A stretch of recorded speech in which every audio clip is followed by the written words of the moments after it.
halmashauri itakuwa inafuatilia na kuwasaidia pale ambapo mnahitaji msaada, kwa sababu jukumu letu kupitia wataalamu wetu ni kuyafanya maisha yenu kuwa rahisi kwenye shughuli hizo mnazozifanya. Azimio la kwanza ni kuboreshwa kwa mfumo wa umiliki wa ardhi kwa maana ya matumizi bora ya ardhi.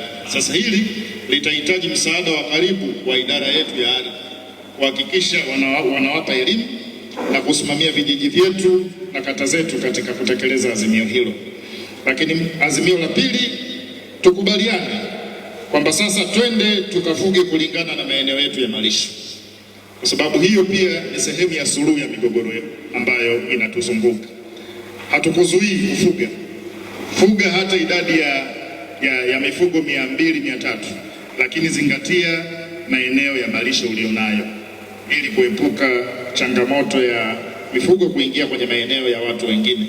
Azimio namba 3, kuanzishwa kwa mashamba ya malisho kwa kutumia mbegu au malisho ya kisasa yanayoshauriwa na wataalamu. Hili ni la kwetu sisi zaidi kama serikali. Na hayo mashamba ya malisho tuna shamba la kuzalisha mbegu za malisho pale la Ngwira ambalo pia waziri wa mifugo alifika kulikagua. Kwa haya jukumu letu pia na sisi kama wataalamu na kama serikali tunaendelea kuyasimamia ili yawe na tija kwa wananchi wenzetu. Lakini azimio linalofuata, tutumie vyema maeneo yaliyotengwa kama ranchi ya Matebeti kwa malengo yaliyokusudiwa. Azimio linalofuata, kuunganisha kilimo na ufugaji kwa njia endelevu. Tafsiri yake ni nini? Tuna wajibu wa kujenga mahusiano mazuri kati ya wafugaji na vyama vya umwagiliaji au vyama vya wakulima ili kupata majani ya mabaki ya mazao kwa ajili ya malisho. Mfano kama inavyofanyika kwa mwekezaji wa Mbarali Estates kutengeneza hay, lakini pia na wakulima kupata samadi ya mifugo kama mbolea mashambani. Kwa hiyo ni lazima tutengeneze chemistry, mchanganyiko wa sekta ya ufugaji na sekta ya kilimo. Azimio jingine tunapendekeza liwe ni mpango wa matumizi bora, hilo nimeshalisema, lakini kuwe na utaratibu wa kuanzishwa na kuimarishwa kwa kamati za usuluhishi wa migogoro katika kila kijiji. Inawezekana baadhi ya vijiji tunazo, lakini tunaziimarishaje sisi kama serikali? Na maazimio haya ninayoyasema, ndugu zangu, sio ya kwenu tu, yanatugusa na sisi.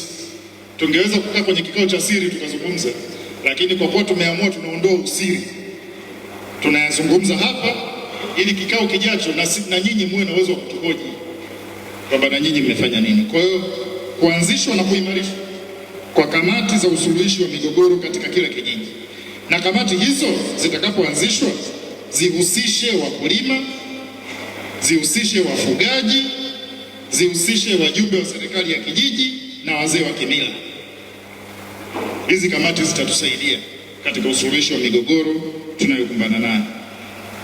Lakini azimio jingine ambalo sasa hili litatekelezwa pia na namna ambavyo sheria hili ndogo itakuwa imepitishwa, tuwe na mfumo mzuri wa fidia na adhabu, mfumo mzuri wa compensation na enforcement katika sheria zetu. Sasa hili litakuwa na nguvu zaidi baada ya sheria ndogo ile kupitishwa, na juzi nilimtuma mwanasheria wa halmashauri kufuatilia, na mchakato bila shaka unakwenda vizuri kwa kupatikana kwa sheria ndogo. Kwa naamini hivi karibuni tutakuwa tumeipata.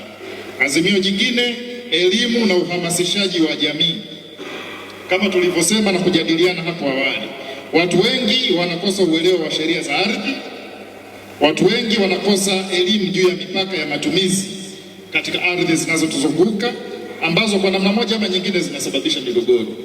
Lakini pia athari za migogoro hiyo inayotuzunguka ni lazima watu wafahamishwe. Hili ni la serikali kwa maana ya halmashauri, na idara ya ardhi wana wajibu huo, na sasa hivi wanaendelea na utaratibu wa kliniki ya ardhi katika kila kata. Kwa naamini hilo litaendelea kutekelezwa. Azimio jingine, ushirikiano wa karibu na serikali kupitia halmashauri za vijiji, kushirikisha maafisa kilimo, maafisa mifugo, maafisa ardhi ili kupata utaalamu na kuhakikisha sheria zinafuatwa. Hilo ni la kwetu, lakini pia na nyinyi ni sehemu ya serikali, kwa sababu wewe kama mwananchi pia serikali ni sehemu yako. Kwa hiyo unatakiwa utoe ushirikiano katika kuhakikisha sekta ya mifugo inastawi na migogoro hii inatatuliwa kwa wakati inapoibuka. Azimio jingine, vyama vya wafugaji vishiriki kikamilifu kwenye kinga